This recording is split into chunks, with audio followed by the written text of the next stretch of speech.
Magandang umaga po. Ngayong araw ng Biyernes, September 11. Tama ba? Baka ako'y namamali na naman.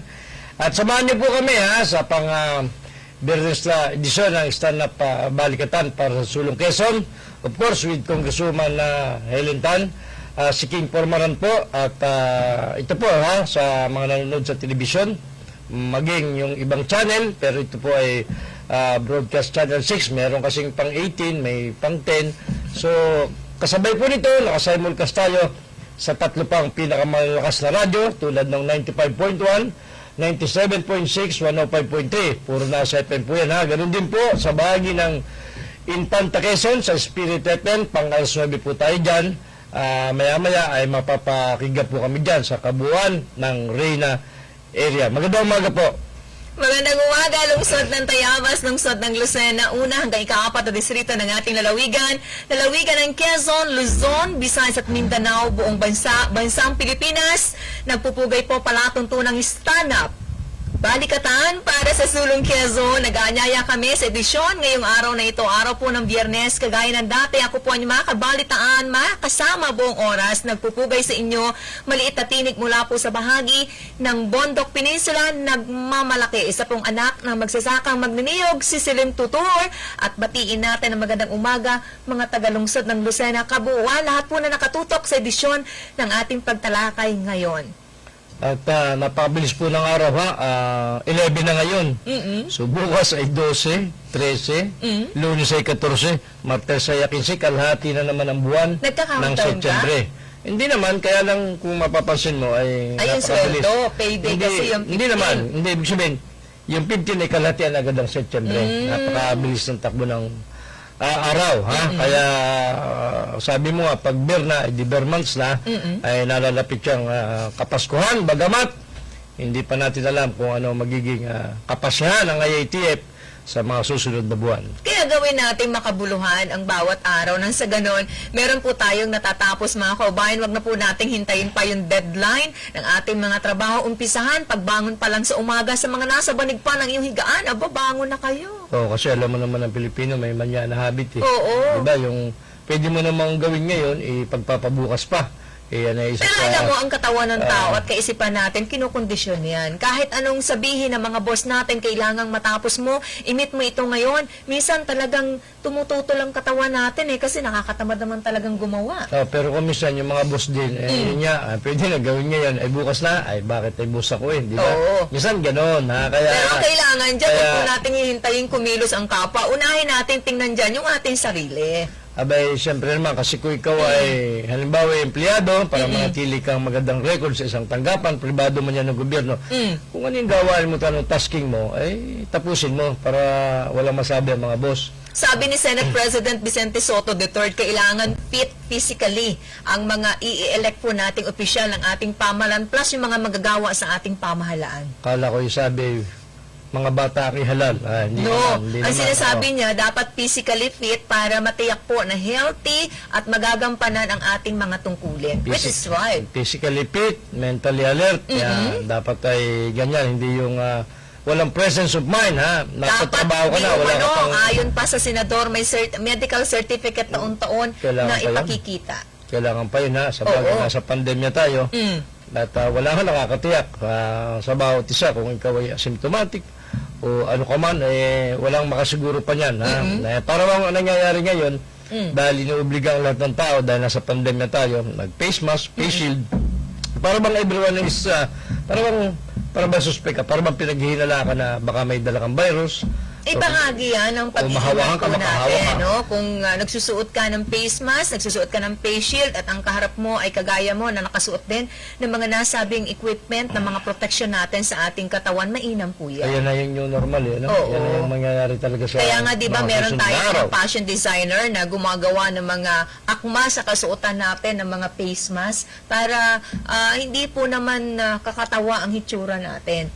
Sa ngayon kasi, hindi na po dapat pagtawanan ang mga nakasuot ng kagaya ng binanggit natin dahil bahagi na po ito ngayon ng tinatawag natin na new normal. Oo, kasi ito na yung maliban na lang kung magkaroon ng milagro ang Panginoon at eventually ay mawala yan. Yan yung pinagdarasal ng oo. marami, no? Sa Ah, pagtulog, hanggang sa pagbangon po natin, sa pang-araw-araw natin, pinapanalangin nating matapos na ang pandemya na ito. Oh, sapagkat ito yung medyo pinakaibang sakit, ha? Pinakaiba ito, pinakadelikado.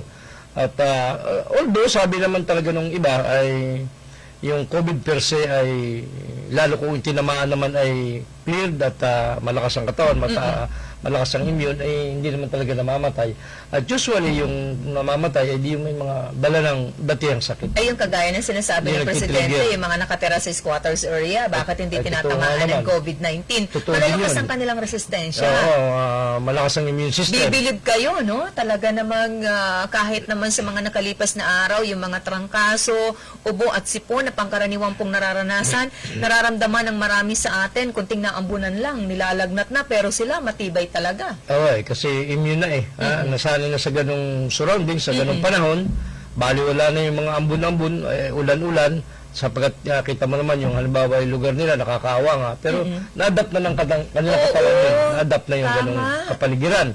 Kaya hindi ba kagaya ng isang karaniwang bata na mas madalas lang sa loob ng bahay na pagka sabi mo na sirinuhan, Depende naambunan, kasi yan sa sinipunin. environment na kinalakhan Ayan. natin, nakasanayan po natin. No? Ayan, Kita nyo ang oo. inyong lingkod, nasanay ako nang wala namang electric fan. Pero ang iba, hindi pwedeng wala ng lamig ng air condition. no? Linawin mo, baka may aircon ka pero walang electric fan, parehong wala. Parehas na wala. Baka ka wala ka electric fan pero may aircon ka naman, parehas naman palang wala. Oo, parehas na wala. Ay, ako naman ay hindi pwedeng walang electric fan sapagkat alam mo naman nga pagka mabanas ay hindi tayo makatulog. Alam mo naman sa Maayos. amin sa Bundok Peninsula, lumaki ako sa napakalayong sitio, wala naman talagang mga ganyang klase ng gamit na ginagamitan ng kuryente nang ipinanganak hanggang sa nagkaisip po ang inyong lingkod. Kaya nasanay ako sa ganyang klase ng simpleng buhay lang. Ay noon yun, ay ngayon ay baka hindi na. Baka may aircon ka na o may electric fan ka na. Siyempre, nababago ang panahon. Kaya kailangan natin ng gadget dahil kita mo naman, climate change, mainit. So, hindi na maaaring gumamit. Masarap sana yung mga bagay binabanggit na mo, ganyan. kaya lang uunahin ba natin yan kaysa bumili ng 1 kilong bigas? Ay, para talaga napaka. Sa ilalim po ni Senate Bill 188, nakasaad po doon ayon kay Senator Soto, yung mga opisyal ng ating pamahalaan kailangan ng medical certificate at laboratory test result bago po o pagsapit ng April 30 ng bawat taon. Ano? Pakiulit mo? Kailangan ng medical result ng mga test natin kada bago sumapit ang Abril at 30 ng bawat taon para mapatunayan, makita po Sino ba na ang sila ay inuobliga? healthy. Sino ang inuobliga? Sino ang inuobliga dito sa kanya pong panukala, yung mga government officials natin, okay. mga magagawa sa gobyerno natin, kasama lahat yan. Ay kagaya nung isang araw, di ba nung tayo napapunta dyan sa bahagi ng Quezon Provincial Police Office, ay nakita natin doon lang sa lobby, sa bukana ng PPO, yung mga pulis ay nagpapabaksin, nagpapaturok ng anti-flu. Anti-flu lang naman. Yun pala, every year ay ginagawa naman ng mga pulis. Yun ang kwento sa atin ni tawag dito, SPO3, itong si Sargento Agnes, itong secretary ng provincial director. Yan daw naman ay siya yung nakausap ko kasi wala akong nakitang officer. So sa tinanong ko, yun daw ay taon-taon ay nagbabaksin ng anti-flu ang ating mga kapulisan dyan sa Provincial Command. Maganda naman yun. Yung sabi ko sa iyo, dapat ay maraming pero yun siyempre sa pulis lamang, sa pulis lang. Inaalok nga ako ng, baka raw gusto ko sabi ko, hindi natalab sa akin yan. Ako may mga dalang anting-anting sa katawan, baka mabali lang yung karayom na yan, sayang pa. Pero alam mo yung karayom, medyo maiksi kaysa doon sa karayom na pinatutulok ni doktora, mahaba yung kila doktora. Ito, maiksi yung nakita ko. At mga nurse ng PNP yung nangangasiwa sa pagtutulok sa kapwa nila mga pulis. Yung PNP Health Unit ng Provincial Command, sila yung nag-facilitate. Oh, very good. Giit kasi ni Senator Soto dyan sa binabanggit po ng inyong lingkod, dahil para nga matiyak na malusog ang kanilang pangatawan, healthy po ang kaisipan na magagampanan nila ang kanilang tungkulin. Tama po naman yan. Ayo, pag healthy ang katawan mo, okay ka. Pagkalabas mo sa munisipyo, sabay barik, sabay puyat, ay wala rin, di ba? Puyat ka rin sa magdamag na pagbabarik, pag-inom, papasok sa umaga, meron ka pang anong tawag doon, yung pagkagaling ka sa lasing. Hindi na pwede ngayon yung binabanggit mo, Ay, na inom medyo ka mahigpit ng na.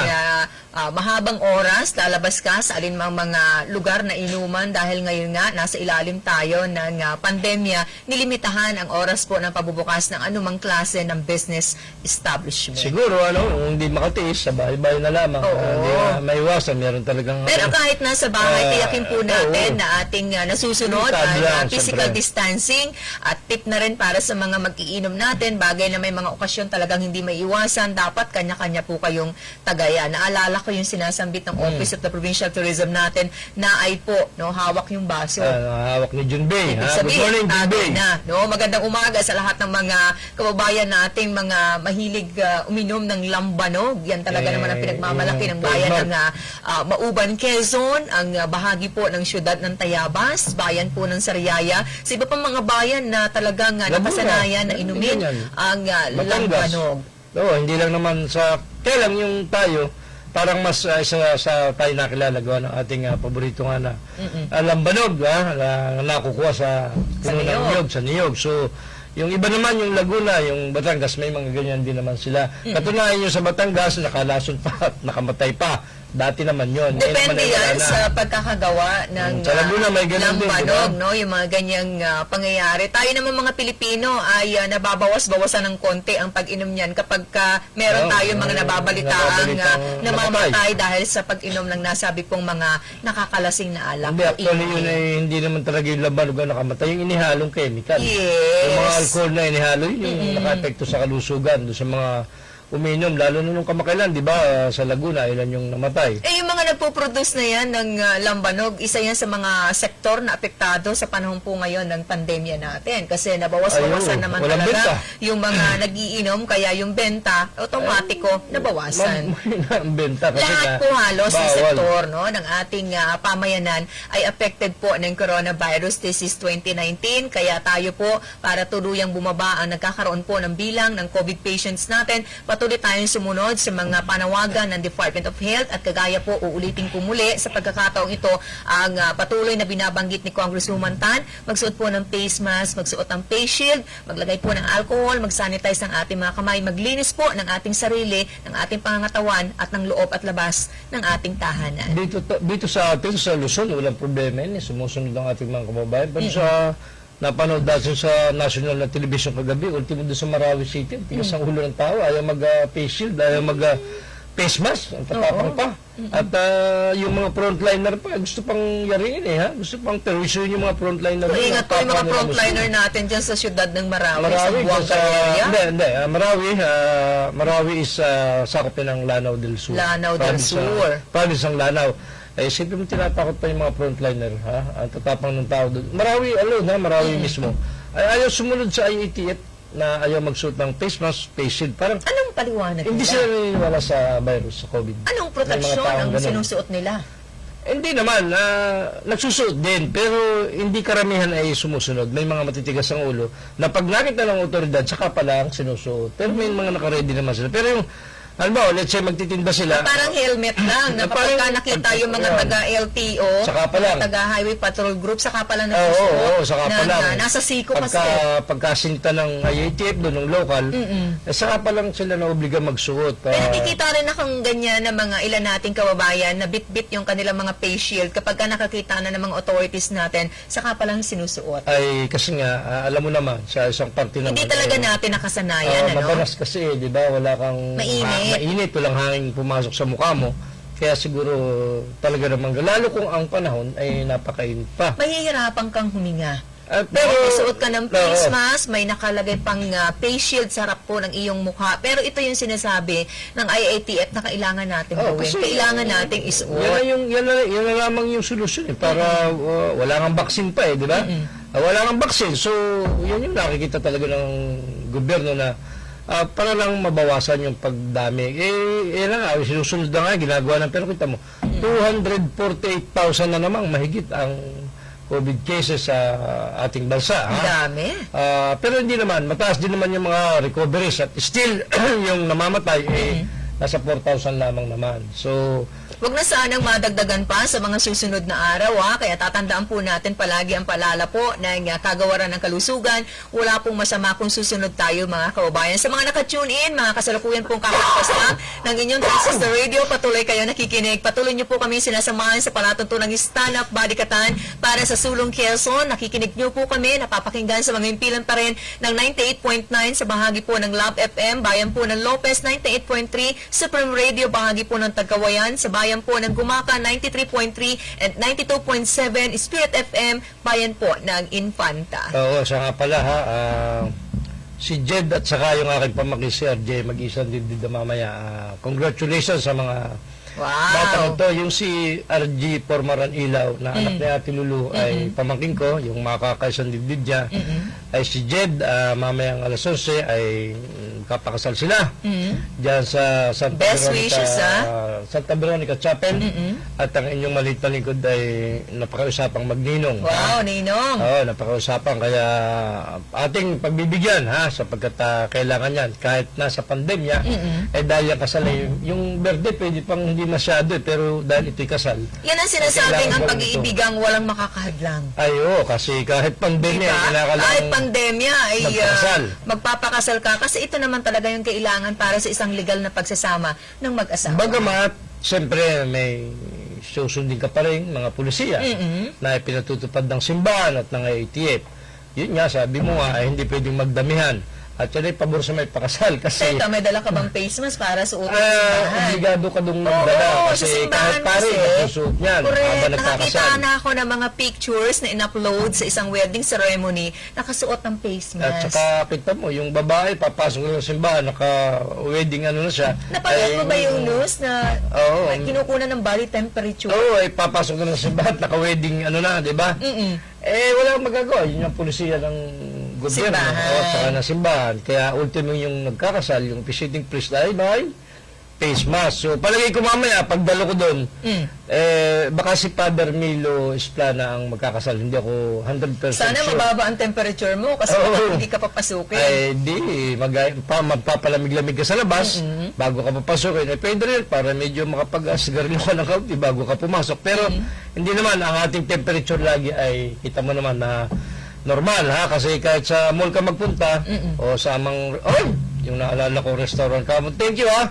Miss Chuchay Campomanes Marasigan ng Luisa, sikat na Luisa Restaurant ha. Luisa and Daughter Restaurant. Yan, may daughter pa nga palang kasama. Bagamat wala Magandang umaga, Ma'am Ma'am. Chuchay. Marami pong salamat at nakapasok tayo sa bahagi ng Luisa and Daughter. Ano ba naman yun? Kumbaga kung kailan naman tanghali saka ako napapunta doon. Inalok tuloy tayo na ng isang pananghaliang libre. Ang sarap talaga ng pagkain dyan. Isa pa, malinis yung place, ha?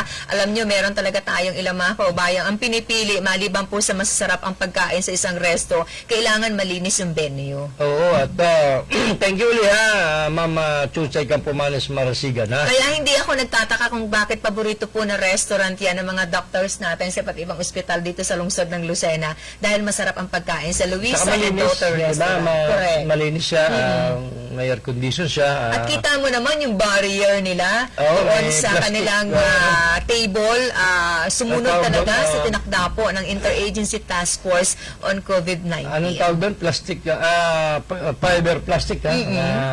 Nakalagay doon sa pagitan ng kakain. Kaya kahit magkaharap, Pinaspasan, may ibang harang. chuchay, ha? Oo, kaya kahit kay dalawa, papatan, ay okay lang sapagkat mataas yung nakaharang na Yes. plastic fiber. Medyo malaking gastos din ang dagdag gastos yan ng mga may-ari ng restaurant yung ganyan. Kaya Pero kailangan ito yung sumunod kinakailangan eh. Kailangan sumunod ha. Kaya anyway, uli, salamat ha, Ma'am Chuchay Campomanes sa Marasigan. Sa susunod, hindi na ako pupunta sa ilang tanghali at kung ba naman napatsyempo ng tanghali ha. Hapunan na lang pagka sa susunod. Good Magandang morning ha. umaga sa mga kababayan natin nakatutok na sa bayan po ng Gumaka, Tagkawayan, bayan po ng Ginyangan, sa bahagi ng Perez, Quezon, kay Mayor Ping Reyes. Good morning. At sa bayan po ng Plaridel, sa inyong lahat mga taga-alabat, sa mga nakikinig sa bahagi po ng Bondok Peninsula, nagpupugay po pala tuntunang ito. medyo talagang pag nagsunod-sunod ka magsigarilyo, medyo ubuhin ka ng kaunti, ha? Nakatatlong sunod ako eh. Kaya Baka medyo, kulang pa, kaya inubo ako ng kaunti, ha? Pero binabawas-bawasan natin, 3 na nga lang eh. Dati 5 eh, ha? Bago ko umakyat dito, ay 5 steak, ay 3 na lang. Pero uubuhin ka talaga, ha? At wala namang sipong, kaya lang Sabi na hindi sa isang nakakaubos. pag-aaral ng British Journal, kailangan bawas-bawasan daw yung pagbirit, no? Yung pagkanta na pag-usapan na natin ito kamakailan. Kasi raw isa yan sa mga magtutulak Oo. para magkaroon tayo ng COVID-19. Kasi malakas yung pwersa. Pag talsik ng droplets, ng laway, Yes. kung ikaw ay positive or asymptomatic yung kaharap mo, ay pwede mong matalsikat. Hanggang 8 Mahawa. metro pala eh. O Ah, kaya oo. 26 na talampakan yung layo nung tatapunan ng Saka droplets. yung naglalast siya sa area ay matagal-tagal kung ilang segundo naglalast. So kung may virus yun, kung wala, okay lang. So kung may virus ay di talagang delikado. Kaya yun yung inilabas ng British Medical Journal kamakailan. Oo, doon yung kasing choir group doon na hawahan ata yung isang kasama nila na asymptomatic 32 years old mga kababayan dahil sa bumibirit nga eh. Kasi kumakanta nga, siya. pag kumanta ka, di ba, persadong-persado. So, ang tendency ng yung laway, yung droplets, ay malakas ang persa. Kaya Yung nakita takon. nila yan. Nung una, hindi napapasin sa atin dito ng IATF yan. Since Kaya wala naman sino ang... ba mga kumakanta pa ngayon?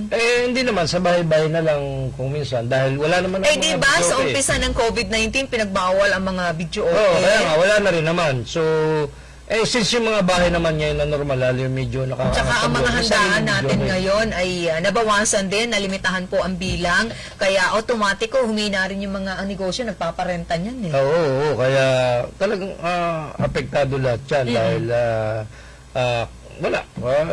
Yan yung ating Papractice pa inabot. naman ako sana ng pagkanta. Oo, yan ang inabot, ha? Kaya, ibig sabihin, dapat pala pag may kumakanta, ilalayo ka ng kaunti. Oo. Kung hindi may was at nagkakaroon ng halimbawa. Dapat konting- may entertainment theater ka, Oo, mayroon ka, para sa...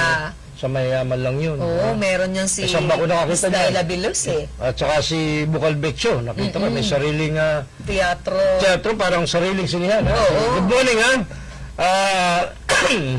Bukal Beccio. Magandang umaga kay Good morning. Kuya Emerson Shaw. Yun yung kanyang anak na saring nasa larangan ng Masipag. buhay Hindi na naman ako negosyo. nagtataka kasi masipag Isa po pa, parehas ang diba? kanyang mga magulang. Good morning kay Bishop Carding Shaw. Yung naroon sa Benedict ba yun? Yung sarapan niyang anak, di ba? Yung na-meet natin. Si Karen. Hindi, yung Benedict. Good morning, ha? Diyan sa Quezon. Town Center. Quezon Town Center, ha? Good morning po diyan sa mga staff dyan. Siyempre kay Benedict, yung isang anak na namamahalan niya, kay Karen, at under the overall supervision, siyempre, ni Bukal Beccio. Mamaya ay may session niya mga yan. Kung hindi ako nagkakamali, Face-to-face ay session. face-to-face, kung papayagan, kung pagkakasunduan yun mamaya. Alas 10 yata yan. Sayang, hindi natin mapapanood sapagkat may lakad nga tayo. At nung itanong natin kung anong pinakamahalagang agenda kasi mag-face-to-face, ay di supplemental budget na kung hindi rin ako nagkakamali, more or less 251 ba or 31 million. Oh, ang laki. At sabi ko, saan lang bubugulin yan? Siyempre, sa pandemya, sa COVID, sa health, sa gamot, kung ano-ano. Yung iba, may iba pa. Pero yun yung number 1 na paglalaanan daw. Kaya magsusupplemental budget sila. Kaya hinihiling ng ibang ating mga board members na maging face-to-face. Hindi yung, mahirap nga naman yung sa ganyan di ba? Sa Yung virtual. sa virtual, medyo mahirap-hirap Kaya sana daw ay mangyari yun. Kaya abangan natin mamaya kung majority na pagkasunduan ay face-to-face. Marami pong sanggunian tayo na nagsasagawa ng kanilang sesyon kada anumang araw na scheduled nila pero virtual dahil nga sa problema natin sa pandemya. Pero titingnan natin kung ano po ang magiging result naman ng kanila pong gagawin na sesyon. Mamayang hapon ba yan o umaga? Umaga. Umaga alas 10 yan. sa bahagi po ng sangguniang panlalawigan ng Quezon. Nag-aabang siyempre ang marami kung ano po ang mga mahalaga na mapag-uusapan ng mga miyembro. Parang ating mga kabaro ay magsisipuntahan doon at kasi nga matagal na panahon hindi nakakapunta dahil mahabang panahon nag-virtual sila at mamaya ay mapapanood nila kung hindi ko sinisigurado kasi pwedeng mabago pwede mabago, baka hindi pinayagan ng majority, hindi mangyayari yung face-to-face. So, maintindihan mamaya kung face-to-face yung session. Mas maganda kung face-to-face talaga sapagkat makikita ng lahat. Kasi pag virtual, hindi mo alam dahil hindi naman natin mapapanood dyan. At kung hindi naman tayo magtatanong sa mga bukal, hindi naman natin malalaman yung naganap, ha? Pero alam mo yung virtual session, alam po ninyo mga kaubayan na ginagawa sa bahagi po ng Kongreso, nakakatuwa, mas mukhang nagkaroon po ng pagkakataon ang kagaya ko, ang kagaya nating lahat, na makapanood ng kung paano nila ginagawa ang kanilang sesyon. Kasi nagiging live ito at napapanood po ng marami via Facebook. So, nalalaman natin ang lahat po ng detalye, lalo tigit sa ginawa po kamakailan, pinangunahan ni Congresswoman Helen Tan na pag-alat ng budget para sa Department of Health. Ayun ang kagandahan doon, naka-televise, kumbaga. Sa atin naman, sa locality, hindi naman naka-Facebook Live, Hindi rin naman nakakuha sa local television, wala naman Kaya sila lang ang nakakalam na kung ano yung kung gaano kahaba po ang ginagawang sesyon sa bahagi ng Kongreso, halimbawa ng binabanggit natin na pinangunahang kamakailan ni Congresswoman Helen Tan, nakakatuwang mapanood na para bang kung ikaw ay Pilipino, kagaya po natin, ay parang involved ka doon sa pinag-uusapan, naririnig mo ang lahat po ng detalye, mga suggestion ng ilan natin mga kongresista. At saka, tawag dito, may mga nagre-react talaga, yung mga comments doon sa lumalabas na nababasa ng sari-saring tao. At saka yung pinipresent, halimbawa ni Secretary Duque doon sa kung paano yung anong sistema ang ginawa nila, bakit itong particular na ito ang kailangan laanan ng malaking budget ng ating pamahalaan, na ipipresent po doon ang napakaliwanag. Oo, kaya lang, may commercial yata tayong kasunod. Nasaan na yung ating kasama rito, di bale? Medyo hindi ko napapansin, ha? Marami po ang natutuwa kay Congresswoman Tan doon sa ginawa niyang pagkakaloob ng mga wheelchair para sa mga nakatatanda natin sa bayan po ng Ginyangan. Alam niyo naman, ang wheelchair, hindi ko po tiyak at hindi ako pamilyar kung magkano po ang kabuuang halaga nito sa merkado natin. Pero kung ikaw ay maliit lamang at pangkaraniwan na mamamayan, uunahin mo pa ba ang pagbili nito kaysa sa panlaman po sa kumakalam nating sikmura? Kaya marami po ang nagpapasalamat sa tanggapan po ng kongresista dahil nakita yung kanilang pangangailangan para sa kanilang kumbinyente na pagkilos at paggalaw sa pang-araw-araw, yung wheelchair. Okay. Magpapatuloy po tayo pag-uusapan natin itong ating binabanggit na mga napagkaluban po ng naturang kagamitan, mga kaubayan natin sa bahagi po ng Ginyangan. Tutok lang po kayo, babalik kami makalipas ang ilan nating mga patalastas.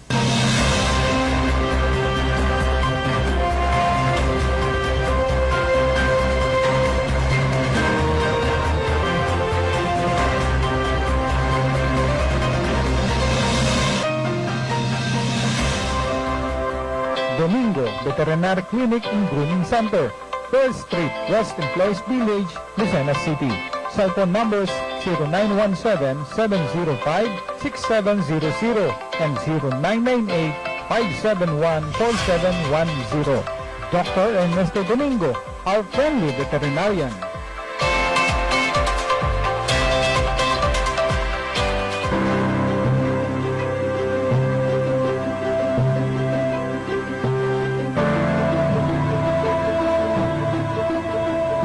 Kahit anong oras, kahit anong araw, wala kang pangamba. Alagang PhilHealth, siguradong maaasahan. Benepisyong PhilHealth, alamin at gamitin.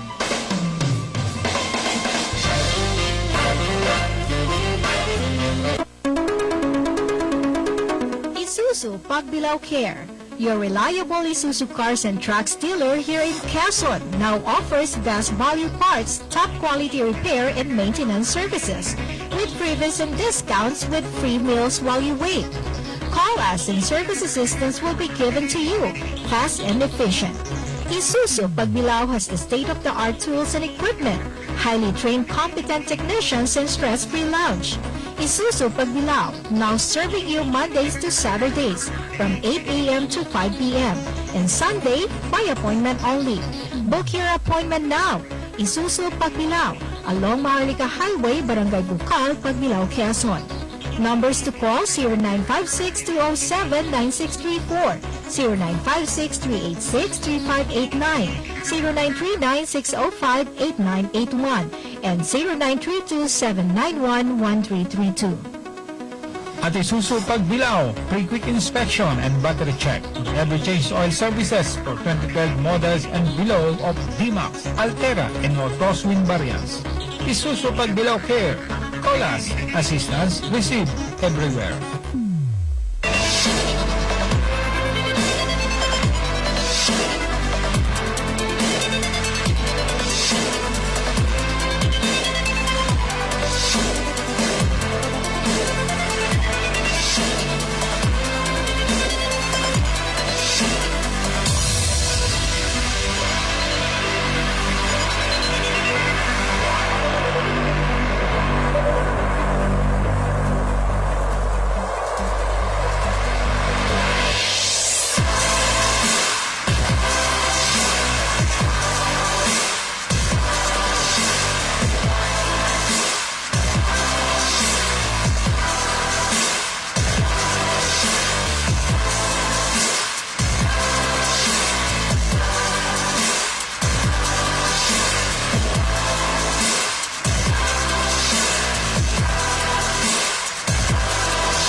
Ang mga may sakit ay hindi dapat pinaghihintay at huwag nating ilagay sa panganib ang buhay ng ating mga mahal na kapamilya.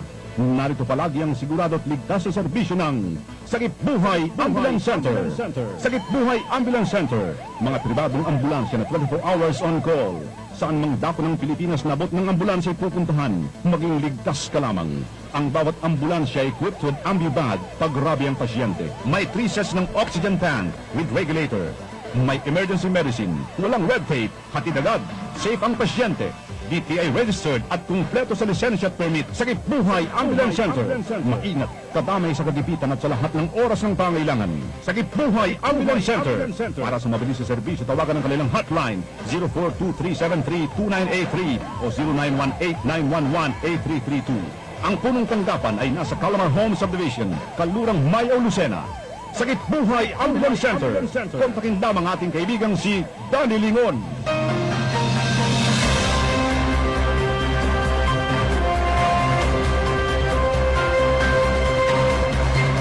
Balikan tayo sa ating palatuntunan sa mga bagong kabubukas ng inyong transistor radio, bago lang kabubukas ng inyong TVZ sa inyong tahanan, anuman po ang inyong mga pinagkakabalahan, patuloy niyo po kami sinusubaybayan palatuntunan ng stand-up balikatan para sa Sulong Quezon. Siyempre ako pa rin po ang inyong nakasama buong oras at makakasama hanggang ikapito ng napakaganda nating umaga ang inyong lingkod, maliit at tinig mula sa bahagi ng Bondok Peninsula, si Celine Tutor, isa pong anak ng magsasakang magniniyog. Si King Pormaran po at muli ay magandang umaga at kaya na sinabi namin kanina sa Broadcast Channel 6 at sa tatlo pang pinakamalalakas na radyo ay napapakinggan nyo kami. At mamaya po, ika-8 hanggang alas 9 ay di usually mapapakinggan or mapapanood nyo sa Facebook Live doon sa pinakamalakas na AM radio station sa buong Southern Tagalog, yung DC80. Na doon po kami mamaya, abangan din po kami doon.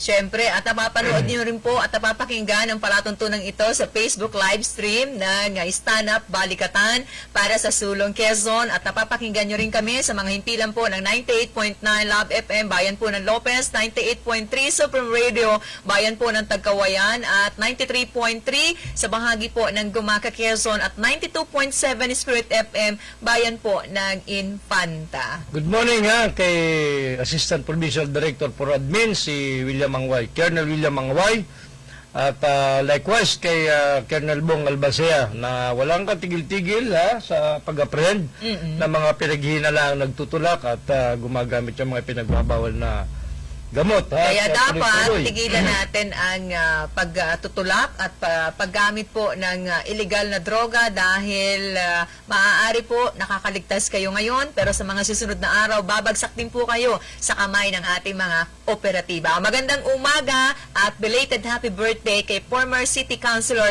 Vic Paulo ng lungsod ng Lucena. Pagbati po mula sa kanya mga kasama sa bahagi ng public market natin, lalo tigit kay Ate Malen Dicena at Kuya Johnny. Kuya Johnny, ha? Alam mo, hindi ko pa nakikita ng personal yan. Mm-mm. Yung si Ate Malin, nung si Dr. Helen Tan ay nag-vaccine dyan sa public market, nakita ko kaya lang 6 meters ang layo sa akin, kaya hindi ko masyadong nabanag yung ganda niya. Kasi malayo eh. Yun namang sinasabi ko lagi si Kuya Johnny, taga Santa Cruz, hindi ko pa nakikita. Wala yata pagkakataon makikita ko kasi hindi kami magpanagpo sapagkat hindi naman ako ngayon Parehas napapagawi na dyan. abala. O hindi tayo napapagawi sa public market at mahirap papagawi dyan sapagkat abala tayo, ha. Tsaka Good morning, kailangan ha. may dala kang pera pag pupunta ka ng public market kasi Hindi ka naman- automatic kung mamimili ka dun eh. Hindi naman tayo nababa ng bahay na walang dalang wallet. Wow! May laman. Pag bisan siyempre meron kahit 20 pesos may laman, may kasamang 3 kulay asul, o, Wow. diba?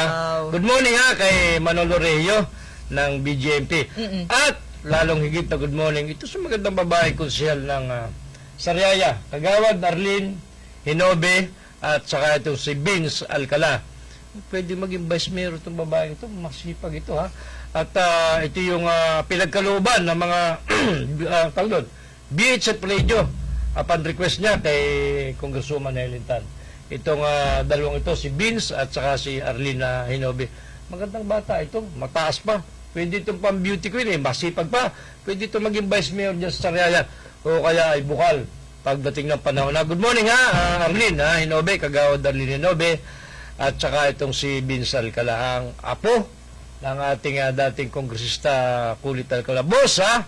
Good morning sa iyo. Medyo hindi ka namin nakaka-istorya sa mga susunod na araw.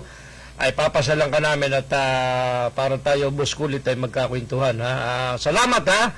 Alam mo, matagal din pa nung kasama natin ito. Ito si Kulit Alcala, ha. Kapitan pa ito. Ha? Bago pa naging bukal, katagal ang baso na natin nung araw pa. At hanggang ngayon, nanatiling malakas at malinaw ang isip. Ha? At pinagkakaguluhan pa ng mga babae niyang mga anak at apo.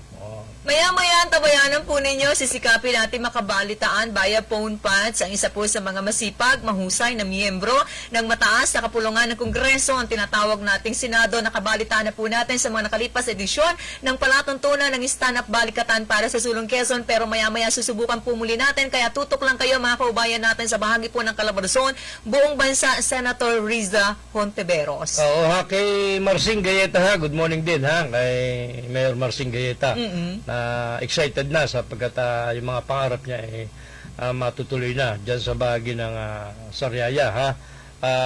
Yung mga kasama niya ay tuwa sapagkat yun nga, yung pangarap nila ay magaganap na sa mga susunod na panahon. Kung sinasabi po ng ating national government na sa mga susunod na taon, susunod na panahon, ay wala nang sapat na pondo ang ating pamahalaan para masustenahan ang pangangailangan at pagbibigay po ng ayuda para sa mga nangangailangan nating apektado ng pandemya, lalo tigit kung magkakaroon ng lockdown pagdedeklara sa kanilang lugar. Sa bayan po naman ng Gumaca, Quezon, kamakailan sa bahagi ng Barangay Buenso Suizo ay nagkaloob po ng mga food packs, relief goods, si Congresswoman Tan doon sa mga areas na nagkaroon po ng strict quarantine. Alam mo, ano yan, hindi na yan, kumbaga bago, ano, pangkaraniwan ng ginagawa ng opisina ni Congresswoman na nagpapadala, basta may mga request or may nalaman siya na may nag-lockdown, hindi makalabas ang tao masyado, pinapadala ng sari-saring pagkain, food packs, lalo na yung mga bigas, dilata, yung mga basic, normal lang yung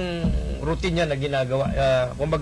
Kumbaga hindi na masyadong, ang bago diyan di iba pa mga pinagkakaloob niya.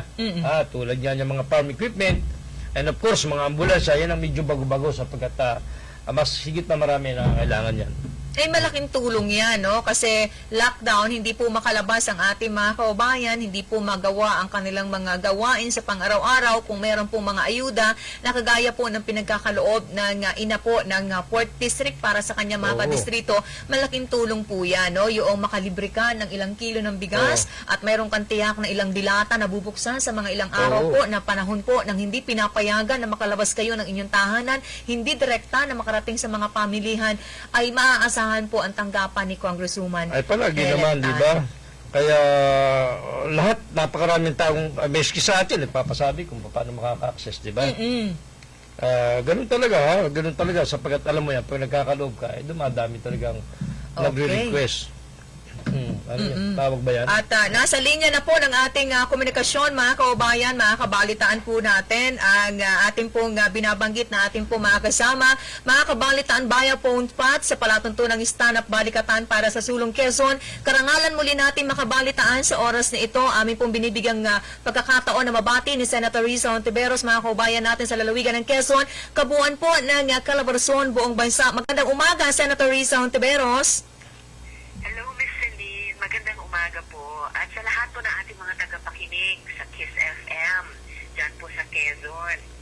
Opo, marami pong salamat sa patuloy na pagtitiwala, Senator Hontiveros, sa kakayanan po ng ating palatuntunan. Sana po ay nakakatulong kami sa inyo para ma-disseminate, maiparating natin sa ating mga taga-subaybay ang inyong posisyon sa bawat mahalagang pinag-uusapan sa bahagi po ng Senado.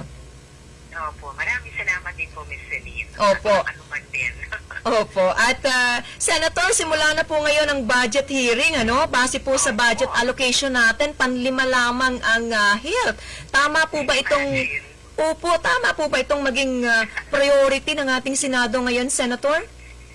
Hindi pwedeng panlima lang, Miss Celine, no? Ang health sector sa mga kagawaran natin. At yun ay hindi na tama ng Senado, 2 araw na.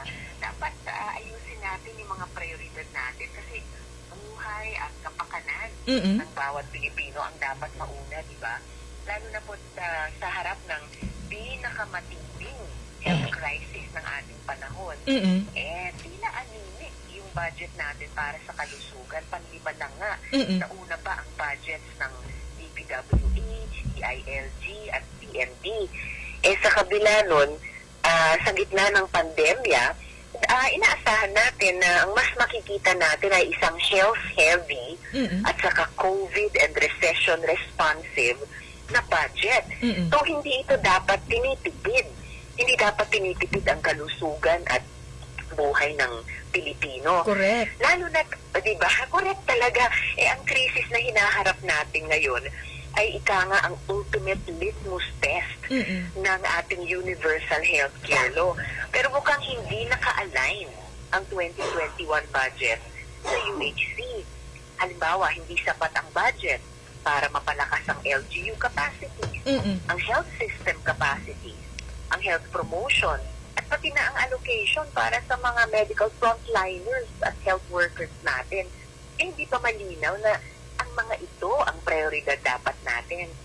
So, igigit ko po, Ms. Salina, hindi pwedeng katiting lang ang budget para sa COVID surveillance at hindi pwedeng solidarity trial lang ang budget allocation sa vaccine.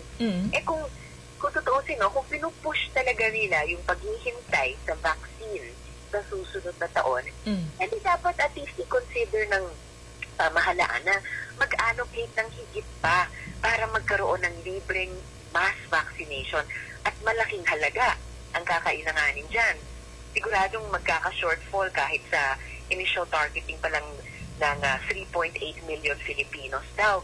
Maliit na fraction lang ito sa initial priority na 18 million na poor families. Kasi tignan natin kung times 5 katao bawat pamilya, tapos kahit sabihin natin na yung modest na narinig natin na 700 pesos per dose. Pero kung aabot ng 3 doses, 189 din na po yun. Opo. Talagang halos, diba, hindi natin makikita sa anino niyan yung 2.5 billion lamang na proposed budget sa 2021. Tapos kailangan ding palakasin at palawigin pa ang health insurance coverage para sa 4.6 milyong nawala ng trabaho at nabawasan ng kita. Ngayong panahon ng krisis, dapat nasasandalan at napapakinabangan ng taong bayan ang PhilHealth. Lalo na kung sila'y walang pambayad sa gamutan at hindi para maging gatasan lang ang PhilHealth ng ilang mga kurakot, no? Kaya dapat mas magpasok tayo ng pondo para tiyakin ang universal health coverage sa gitna nitong pandemya, kahit habang nililinis pa rin natin ang PhilHealth sa korupsyon, sa mismanagement at sa iba pang ilang mga irregularidad. Senator, sa mga binanggit po ninyo ay tiyak na sasang-ayon ang marami po nakatutok sa ating palatuntunan ngayon na stand up. Pero kapag kasi usapin po ng kalusugan, malawak po ito na aspeto, Senator Hontiveros eh. Totoo. Opo. Totoo po yan. At kaya nga din kahit yung pangalan ng batas natin, Universal Healthcare. Correct. Dahil gustong sa 6 na haligi ng totoong Universal Healthcare, ay may sapat na pondo para ipatupad yan, no? Mula sa Service Delivery Network, hanggang sa Human Resources for Health, hanggang sa Health Promotion, hanggang sa PhilHealth mismo, at yung dalawa pang haligi. So, malawak ang talagang pinag-uusapan natin. So, dapat sapat yung pondo para dyan. Otherwise, lalabas na parang hindi tayo seryoso, no? At pwede bang hindi seryoso sa kalusugan, lalo na sa gitna ng isang pandemya, di ba? Yes po, opo. Reaksyon po ng ating tagapanood ngayon, nanonood via Facebook Live, Senator. Dapat po talaga may malaking budget na for health services. Naranasan na natin ang hirap ng pandemya. Galing po kay Ma'am Denise Perez. Opo, tama po si Ma'am dyan. At hindi nga ito yung unang pagkakataon na nakaranas tayo ng coronavirus, yung mga nauna na, pero ito nga ang pinakamatindi. Siguro yung katumbas nitong ganitong katindi, ganitong kalawak sa buong daigdig ay halos isang siglo na ang nakararaan, di ba? Yung tinawag na Spanish flu. Yes po. So, dapat natuto na tayo sa mga naunang ganyang kalalaking pandemya at kahit yung mga kamakailan lamang na mga coronavirus na dumaan, yung MERS-CoV, yung SARS. So, huwag na po tayong maging kuripot sa usapin ng kalusugan, lalo na at sa perspektiba nga ng universal healthcare, higit na mahalaga yung primary healthcare, yung pag-iwas sa sakit, kesa pa sa iintay nating magkasakit tayo and then gagamutin natin. Hindi lang sa lumubha na ang karamdaman ng may sakit, kung hindi naging mas mahirap at mas mahal na gamutin ito. Di ba may kasabihan sa Ingles ni Selena, a ounce of prevention is worth a pound of cure. Yes at po. totoo talaga yan, no? Sa usaping universal healthcare. Opo. Hindi lang mas madaling gamutin or mas madaling panatilihing malusog habang tayo malusog pa, pero mas matipid pa. So, ngayon pa lang, palakasin natin tuloy-tuloy ang ating healthcare system para makaraos tayo sa COVID-19 ito at higit na maging handa at resilient kahit pa may ibang dumating na health crisis o kahit pandemic pa ulit. Kaya nga po ang katuwang nyo dito sa bahagi po ng Quezon, miyembro po ng mababang kapulungan naman ng Kongreso, si Congresswoman Tan, ay pangunahin po nagsusulong Senator doon sa Virology Institute of the Philippines, yung pagtatayo po ng Virology Institute o ng tinatawag nating VIP, para nga mapaghandaan ang anumang maaari pong tumama na sakit o karamdaman sa ating kapwa Pilipino. Agree. At muli sumasang-ayon ako 100% kay Rep. Helen. Partner ko sa pagsulong ng Universal Healthcare Law. Sinusuportahan ko yung ideya nila ng Virology Center. Katumbas yan ang sinasabi ni Celine ng ating mga kababayang manggagawa sa iba't ibang labor federation na dapat magtatag tayo ng katulad niyan at yung katumbas sa ibang bansa, halimbawa yung mga Center for Disease Control, di ba? Yes. Para higit tayong mapagbantay, up-to-date ang ating pananaliksik tungkol sa iba't ibang nag-evolve na mga virus at iba pang mga ganyang mga sakit para hindi tayo nagugulat, nahuhuling flat-footed, pero nakakasabay tayo kung kaya nga isang hakbang ay nauuna tayo sa ganyang mga dagok para, di ba, mailigtas ang ating mga kababayan na magkasakit tayo o mamatay sa ganyang mga coronavirus at higit tayong mas mabilis at mas ganap na makarecover pati sa mga pangkabuhayang epekto ng ganyang mga coronavirus o ganyang mga pandemya pagkatapos po. Opo. Senator, bago po ulit sa katanungan ng inyong lingkod, bigyan natin ng pagkakataon makapagtanong sa inyo. Ang kasama po natin dito sa ating palatuntunan, si Mr. King Pormaran. Magandang umaga po. Magandang umaga po. Opo, magandang umaga po ang pinakamagandang senador sa Pilipinas, ha? Kay Ma'am Risa. Salamat po sa inyong Alam niyo po, ma'am, ito pong programang ito, hindi na po, kami po ay sa kasalukuyan on board sa local television, simulcast sa 7 pinakamalalakas na radyo po sa buong lalawigan. Opo. Opo. So, magbati din po sa ating mga tagapanood. Opo, ito po ay 7 po ang kasabay nitong television ito. At ito po yung aking katanungan dahil ito pong issue ng ating mga nurse, yung yung ban sa mga nurse na pag-abroad. Dapat po ba itong ilit ng IATF, ma'am? Ay nako, Sir King. Ang aking hiling, pakinggan natin. Pakinggan naman ang hinaing ng ating mga health workers. At hayaan na natin silang makalipad. Lalo Opo. na ilang buwan na silang hindi makapaghanap buhay. Opo. Nagpadala na rin nga po ako ng sulat, liham sa IATF para ma-reconsider nila yung deployment ban sa ating mga medical at health workers. Dahil, Sir King, hindi lang naman Yes, kasi oras ang inilaan ng ating mga kababayan para lang makapag-abroad. Sa mga lumapit sa amin na mga nurses organizations at iba pang labor groups, marami sa kanila ay nangutang, nagbenta pa ng wala na. kanilang para lang Wala nang masuportahan panggastos. ang pangarap. They must be allowed to leave, Sir King. Opo. Ayon sa datos ng DOLE mismo, ang sahod ng entry-level nurse ay nasa 8,000 hanggang 13,500 piso kada Opo. buwan.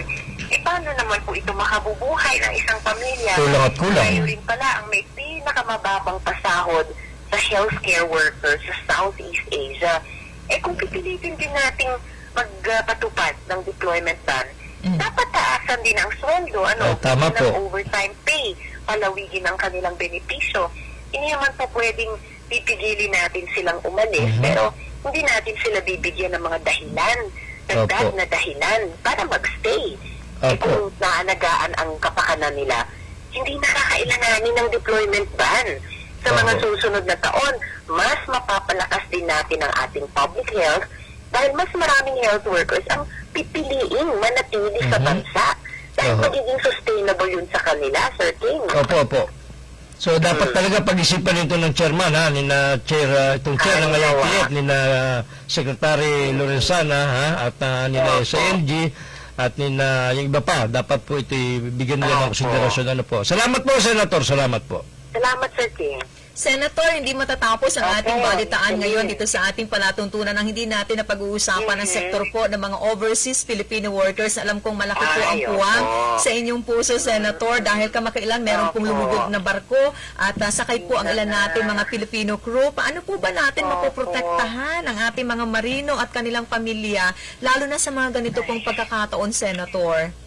Nako, Miss Cindy, nakakalungkot talaga yung paglubog ng Gulf Livestock 1. At imagine karamihan, 39 sa 43 na crew members ng barkong iyan ay mga kababayan natin. Kaya kaisa niyo talaga akong nagdarasal na sana ay ma-rescue at ligtas na makauwi ang mga kababayan nating nawawala pa hanggang sa ngayon. Kakalampagin natin ang mga ahensya ng Yun. gobyerno para matiyak na nabibigyan ng suporta ang mga pamilya ng ating mga seafarers na biktima ng lumubog na cargo vessel. Napakasakit talaga, no? Na sa bawat araw na naghihintay, hindi natin sigurado kung ano na ang kalagayan nila. Pero syempre, hindi nawawala ang pag-asa na makita silang lahat at ligtas sila. At huwag pong mag-alala yung mga pamilya, aalalayan ko rin po sila at kakalampagin natin ang mga ahensya ng gobyerno para matiyak na nabibigyan sila ng suporta sa gitna ng napakabigat na sitwasyong ito. Alam niyo, Miss Celine, nakikipag-ugnayan na rin po kami sa DFA dahil may nag-message na rin sa amin na kaanak ng crew member at umaapila na mapalawig pa ang search and rescue operations. Kasabay po niyan, Miss Celine, isinusulong din po natin ang pagpasa ng pinalawig na Magna Carta for seafarers Yun. para mas maprotektahan ang karapatan at kapakanan ng ating mga marino na tulad nitong karanasan lumubog, no, na Gulf Livestock 1 ay talagang nalalagay sa panganib, no, lantad sa ganito habang naghahanap buhay sa karagatan. Inigiit po niyang Marino Bill, no, Magna Carta for Seafarers, na dapat patuloy ang pakikipag-ugnayan ng mga relevant government agencies, yung DFA, yung OWA, yung POEA, at pagtutok din nila sa recruitment at manning agencies at employers para maibigay din ang nararapat na assistance at patuloy na koordinasyon sa pamilya. At bilang ang mga marino natin ay active members ng OWA, entitled din po sila sa lahat ng benepisyo at assistance para sa distressed members. Dapat talaga tiyaking umaaksyon ang mga manning agencies din at tinutupad ang kanilang contractual obligations sa ating mga OFWs, partikular sa ganitong sitwasyon sa ating mga marino, lalong-lalo na sa ganitong pagkakataon na kailangan ng pamilya ng mga marino ng suporta at tulong. Marami po salamat, Senator Risa Hontiveros. Maraming salamat din po, Ms. Celine. Ingat po kayo and stay healthy. Marami po salamat. Salamat Nakikita po, po ninyo na dito po sa ating palatuntunan Stand-up Balikatan para sa Sulong Quezon, edisyon po ng ating palatuntunan ngayong araw na ito, araw ng Biyernes, ika-11 sa buwan ng Setyembre. Nakabalitaan natin, mahusay po, maaasahan sa bahagi ng Senado, Senator Risa Hontiveros. Sa mga patuloy po nagtitiwala sa kakayanan po ng maliit na palatuntunan ito, maraming salamat sa inyong oras na inilaan sa panonood sa edisyon ng ating pagtalakay, partner. Muli po ay kami nagpapasalamat sa pagsama niyo sa amin. Kay Senator Risa, salamat po.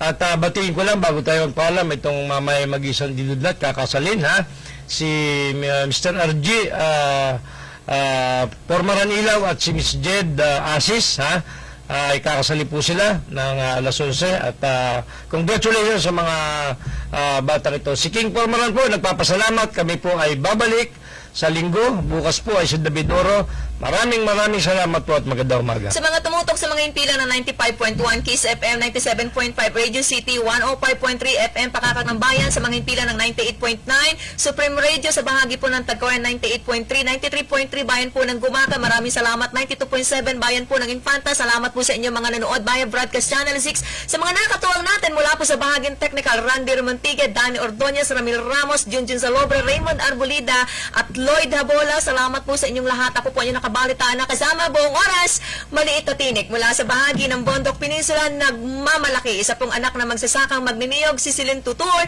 nagsasabing muli ka ng umaga, kagaya po ng araw-araw na pag-asam nating lahat.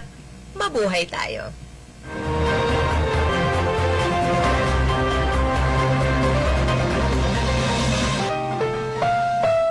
The proceeding was a paid broadcast.